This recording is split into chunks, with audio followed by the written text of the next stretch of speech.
Hello everyone, welcome back to చిన్న చెరి official. ఈరోజు video అయితే వినాయక చవితి రోజు నాడు అయితే చిన్న వీడియోస్ అయితే క్యాప్చర్ చేశానండి. ఇలా సరదాగా వెళ్ళినప్పుడు అయితే ప్రతి విగ్రహం దగ్గర అయితే చిన్న చిన్న వీడియో అయితే క్యాప్చర్ చేసి మీతో అయితే షేర్ చేసుకుంటున్నాను. ఈ వీడియో కానీ మీకు నచ్చితే గిని ఒక లైక్ అయితే ఇచ్చేసి అలానే సబ్స్క్రైబ్ చేసుకోవడం మాత్రం మర్చిపోకండి. ఇప్పుడైతే మేము కేబీహెచ్బి స్ట్రీట్ షాపింగ్ ఉంటుంది కదండి, అక్కడైతే స్టార్ట్ చేసాము. దగ్గరగా ఉంటుంది కదని మేము కూడా వెళ్ళి విగ్రహాలని అయితే చూసామండి. చాలా బాగున్నాయి, పెద్ద పెద్దవి అయితే పెట్టారు. మీరు కూడా దగ్గరలో ఉంటే గిని ఈ విగ్రహాలని అయితే విజిట్ చేయండి, చాలా బాగుంది.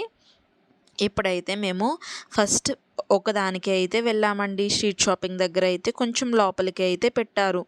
ఈ విగ్రహం అయితే చాలా బాగుంది కదా, కలర్ కాంబినేషన్ ఇదంతా. ఇంట్లో ఆల్రెడీ పూజ చేసుకున్న వాళ్ళు అయితే ఈ విగ్రహాలని అయితే ఇక్కడ పెట్టేశారండి. లాస్ట్ డేని ఇలా చేయొచ్చు కాబట్టి ఇక్కడ శివలింగం, శివుణ్ణి అయితే పెట్టారు. చాలా బాగుందండి. నైట్ మీలో ఎవరైనా ఫొటోస్ తీసుకోవాలంటే గిని ఒకసారి వెళ్ళి ట్రై చేయండి దగ్గరలో ఉంటే గిని.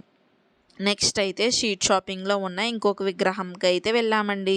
అది లోపలికి అయితే వెళ్ళలేదండి, పూజ ఇంకా స్టార్ట్ అవ్వలేదు కాబట్టి. ఇప్పుడైతే కోలాటం అయితే చేస్తున్నారు. చాలా బాగా చేశారు కదండి కోలాటం అయితే.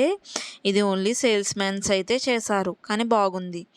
ఇది అయితే ఇంకా బాగుందండి. ఇక్కడ మేము వెళ్ళేసరికి అయితే కుంకుమ పూజలు అవి అయితే చేస్తున్నారు. కుంకుమ పూజలు అవి చేస్తున్నారు కాబట్టి మేమైతే లోపలికి వెళ్ళకుండా బయట నుంచి అయితే దర్శనం కంప్లీట్ చేసుకుని అయితే వెళ్ళిపోయామండి. చూడండి కుంకుమ పూజలు ఎలా చేస్తున్నారు ఏంటన్నది. ఇది అయితే ఇంకొక టెంపుల్ అండి, బాగుంది కదా ఈ విగ్రహం కూడా. ఇలా స్ట్రీట్ షాపింగ్ రోడ్ సైడ్ వస్తే గిని చాలా విగ్రహాలు పెట్టారు కాబట్టి మీకు కూడా నచ్చుతుంది. ఈ వీడియో కానీ మీకు నచ్చితే ఒక లైక్ అయితే ఇచ్చేసి సబ్స్క్రైబ్ చేసుకోవడం మాత్రం మర్చిపోకండి. Bye friends.